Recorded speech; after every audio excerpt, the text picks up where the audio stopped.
After President George W. Bush had debated Democratic nominee John Kerry, a blurry photo of Mr. Bush taken from behind ignited claims he'd been wearing a wire during the debate.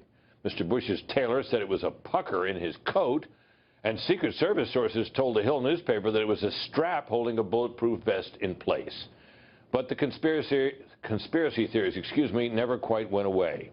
Now, as we reported last week, they are back again, this time about Hillary Clinton at the debate, and our report last week did not succeed in dampening them.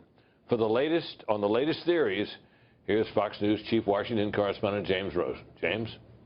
I go, what is Lester Holt doing? Something's wrong with his earpiece. With only days to go until the second Trump-Clinton debate, many remain focused on the first one, with fresh allegations of conspiracy sprouting like weeds. Alex Jones of Infowars.com zeroed in on moderator Lester Holt of NBC News. Back this up 30 seconds. He's saying, say that again, say that again. It is an earpiece, not a lav. Say it again? Review. Now, the debate commission said no earpieces. He's clearly getting orders when he attacks Trump later. And then they put the earpiece back in, they clip it back on his collar and put it back on.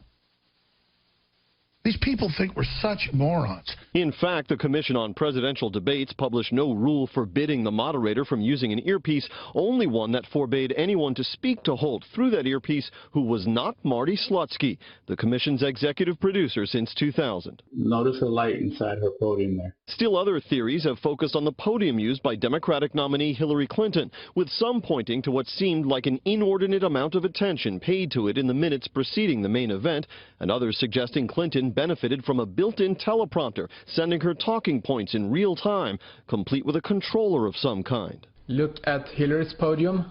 There's a light that is turned on right now.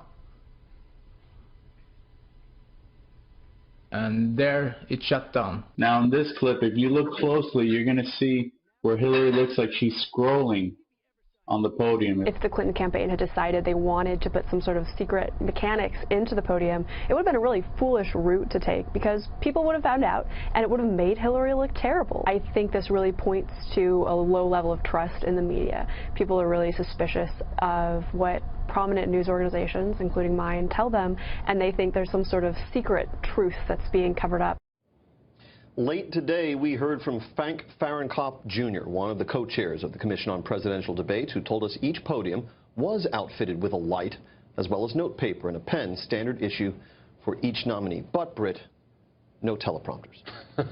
In full disclosure, I just used one to deliver that tag. And I have an earpiece. Me as well. Yes. Well, there you go. So we're part of the conspiracy. Let me ask you about another theory that arose, which is that we noted last week that a man we discovered was Brady Williamson, longtime Democratic aide, worked on many campaigns, working on the Hillary campaign. Dated all the way back to the 80s. Back to 1984, in my memory. Came out and he picked up notes that were on Hillary Clinton's lectern, which she was entitled to write during the debate. There he is. There you see him there, and he picked up her notes, and later it was alleged that he then handed them off to Lester Holt, which was proof of some nefarious conspiracy. But so there he is. That's Brady Williamson, the longtime Democratic operative, taking Hillary Clinton's notes after the debate has ended. And the allegation was that he was then handing them off to Lester Holt. If you look at the video, and we all have the same video from the switched pool feed, there is no evidence of any handoff to Lester Holt. You see their paths cross on the debate stage, right? But you don't see a handoff. No.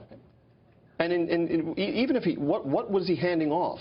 The notes that had from the debate that had just concluded? Why would Lester Holt want those? I think the theory was that she had the questions in advance, furnished by NBC, and that they were on the lectern, and that he came up and picked the questions up. The incriminating marginalia. And you see him walk back and pass Lester Holt, and that he then gave them back to Lester Holt, you see, returning them to NBC that he'd given them to them. The video shows them cross, but as you point out, James, it does not show a handoff. It's a marvelous theory. There's no evidence for it. I have been tough in other forums on Lester Holt for his performance in this debate, but there's no evidence he was part of anything sinister. James, thanks very much.